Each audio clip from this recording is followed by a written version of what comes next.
Okay, so for these guys, I'm probably going to start with calcite. Calcite is the index mineral for 3. So let's give it a scratch. Don't be afraid to be aggressive.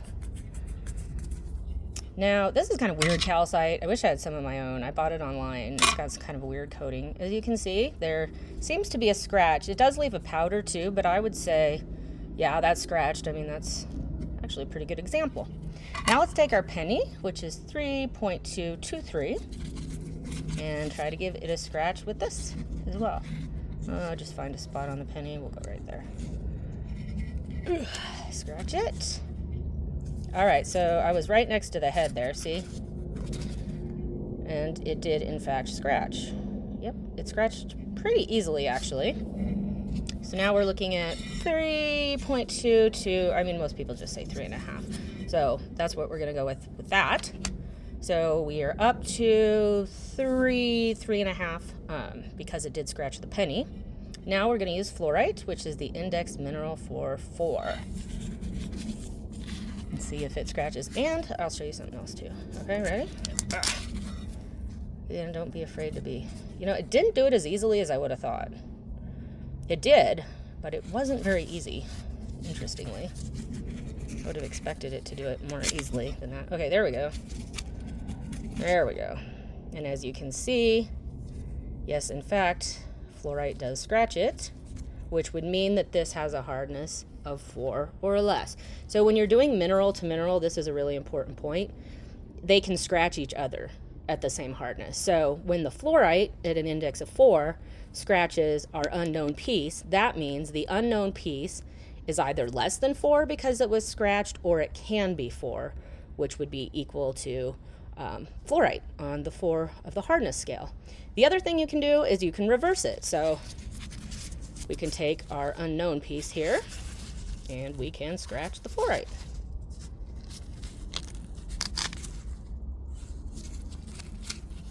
Which, interestingly, did seem to scratch it. I actually wasn't expecting that. Let's see. Okay, let's see. Try here. Okay. I've got this thing hanging around my neck, so I apologize if I'm trying to be able to video better. What do we got here? We got... I mean, it looks like it scratched it, which is kind of strange, actually. I really was not expecting that. Okay, so here's what we're going to do now. So, because we did get a scratch on the fluorite from our unknown mineral, and fluorite did scratch the unknown mineral, I am thinking they are around the same hardness. Now, to test my theory, I am going to take a steel nail. I just ordered a bunch of these on Amazon for like $2. And I'm going to try to scratch my unknown mineral to see what happens. Now, if this mineral is harder than 4.5, which would be harder than fluorite, this will not scratch it, or else it would be really, really hard to do so. So this is kind of a good way to rule out, are we ending at 4 because fluorite and the unknown scratched each other, or are we going to be going up in hardness? So let's see what happens with the steel nail. Okay. Whoops.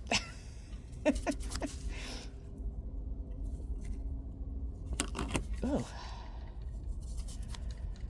It did scratch it, indicating that the steel nail at 4.5 to 5, I usually just say around 4.5, did scratch the unknown. So that should indicate that this piece is softer than 4.5. Let's just see out of curiosity what it does to the fluorite.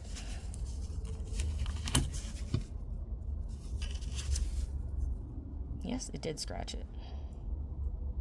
Okay, so our conclusion now is that this mineral has a relative hardness of 4. I say relative hardness because it is a scale of 1 to 10. So it's not an exact science, but it is a great science because it really narrows down your possibilities.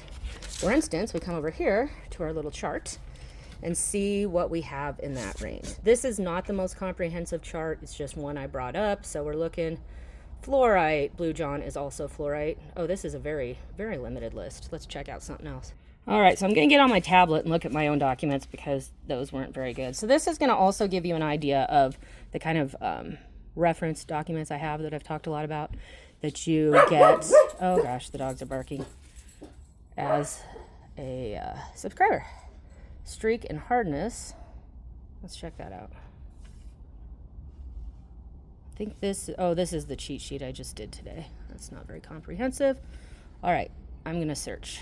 This is one of the things I did too, where I have a document that says, say, hardness 4 to 5.5, and then I have a bunch of references to match it with, or I can just use a standard chart.